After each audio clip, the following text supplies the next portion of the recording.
So, patriarchy is still a thing, oppressing women since the day was born. But women are now being empowered to fight back. Surprisingly, though, patriarchy doesn't discriminate because it's also crushing men. While we're embracing everything that defines a woman, we still have no new way to define masculinity.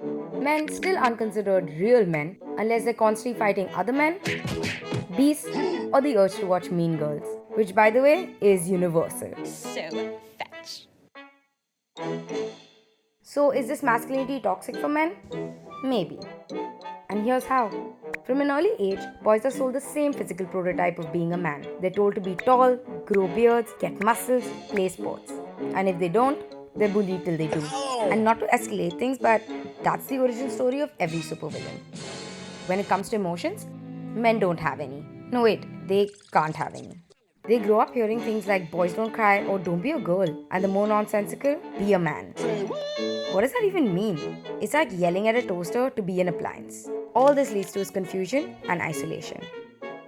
And finally, when it comes to society, it's still knock knock, who's there? Traditional gender roles. Men may not need to hunt wild animals for dinner, but they're still expected to be the breadwinner. This puts a lot of pressure to take on a job that pays more without thinking, is this what I really want? We all hope to live in a gender equal world. Women are now encouraged to be whoever they want to be. But are we doing enough to prepare men for this equality? Each time we say man up, we reinforce the idea that masculinity is more important than being kind, sensitive, or considerate. We tell them that there's weakness in compassion. Instead, we should allow them the freedom to be vulnerable and replace be a man with be a good man. Tell us what you think in the comments below. And before you go, like, share, and subscribe to Vitamins 3.